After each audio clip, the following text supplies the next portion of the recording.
silence. Informé. Cultivé. Rigoureux. Pour savoir et comprendre. Mario Dumont.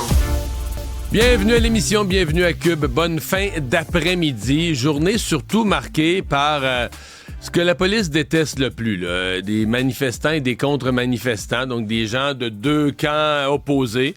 Et tu sais, pro-Israël, pro-Palestine, tu peux difficilement avoir plus émotif, sensible, tu sais, c'est tout, là. C'est viscéral, c'est religieux, c'est historique. Ils étaient... Bon, parce que t'as le campement, il y avait des manifestants qui s'ajoutaient à ceux qui sont là en permanence dans le campement pro-Palestine.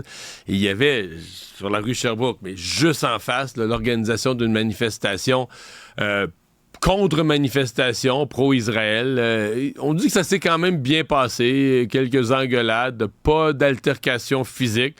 Mais je pense qu'aujourd'hui, parce que là, il y a la grosse discussion, est-ce qu'on va démanteler le campement ou pas? Je pense que pour aujourd'hui, les policiers étaient pas mal plus préoccupés d'éviter cet affrontement-là que de se lancer dans le démantèlement du campement.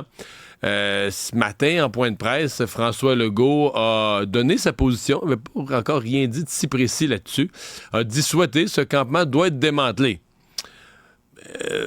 J'entends quand même pas mal de gens qui veulent le démantèlement et qui disent, le premier ministre l'a dit, qui semble penser que ça va être fait ce soir ou avant minuit, là. C'est pas ça qu'il a dit. Il a dit qu'il faut que ce soit démantelé.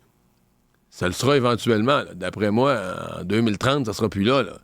Mais, tu sais, il n'a pas dit que ça doit être démantelé de toute urgence. Il n'a pas dit que ça doit être démantelé. Des gens pourraient décéder dans les prochaines heures. Il n'a pas parlé de sentiment d'urgence. Il a dit que ça doit être démantelé.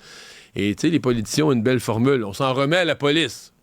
Eux vont évaluer la situation, savent comment faire, savent comment s'y prendre pour démanteler une manifestation ou un campement. Et l'évaluation des policiers, c'est que, faudrait démanteler ça, là, c'est pas légal, mais en même temps, les policiers en ont vu des situations d'urgence pires que ça dans leur vie. Je pense que le plus gros problème, c'est que le campement se solidifie. C'est comme, il manque rien qu'un spa là, pour arriver comme les camionneurs à Ottawa, il manque rien que ça. Là. Avec à chaque jour, t'as des palissades de bois, des planchers de bois, des étagères. Fait que ça, c'est le côté fatigant. Tu dis, le jour qu'on va démanteler ça, ils sont de plus en plus installés, barricadés, installés avec des installations. J'allais dire permanentes, ne sont pas permanentes, mais disons qu'ils ont un certain caractère de permanence. Alors, je pense que c'est ce qui inquiète le plus les autorités. Alors, on va voir comment la police de Montréal va évaluer ça. Mais si vous avez entendu les propos de François Legault, je sais que la tentation, c'est de dire, là, le premier ministre l'a dit. Moi, je l'ai écouté attentivement. Je ne l'ai pas entendu nulle part dans son propos dire, il faut que ce soit démantelé d'urgence. Il a dit, il faut que ce soit démantelé. Quand? Quand la police sera prête.